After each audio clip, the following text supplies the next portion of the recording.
അതിന് വേണ്ടിയിട്ട് ഒരു വലിയ ബീട്രൂട്ടാണ് എടുത്തിരിക്കുന്നത്. ഒരെണ്ണം എടുത്തിട്ടുള്ളൂ. അത് ഈ ഒരു വലുപ്പത്തിൽ ഇങ്ങനെ അരിഞ്ഞ് വെച്ചിട്ടുണ്ട്. അപ്പൊ ഇനി വേണ്ടത്, ഞാൻ ഇതിലേക്ക് ഒരു അരമുറി സവോള ഇടുന്നുണ്ട്. ഒരു 2 പച്ചമുളക് കീറിയത്, ഒരു അല്പം കറിവേപ്പില,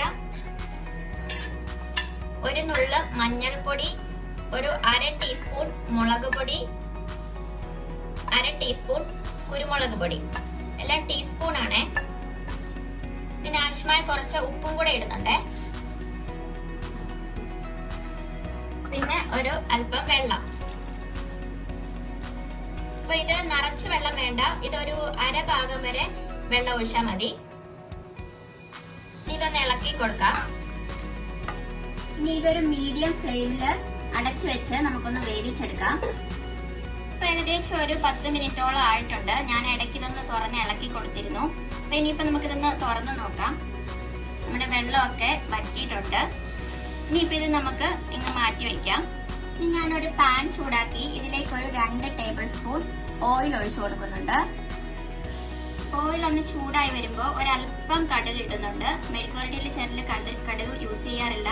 അപ്പൊ നിങ്ങൾക്ക് സ്കിപ്പ് ചെയ്യാം വേണ്ടെന്നുണ്ടെങ്കിൽ. ഞാനിപ്പോ ഒരു അല്പം ഇട്ടിട്ടുണ്ട്. ഈ വേവിച്ച് വെച്ചിരിക്കുന്ന ബീട്രൂട്ട് ഞാനിനി ഇതിലേക്ക് ഇട്ട് കൊടുക്കാണ്.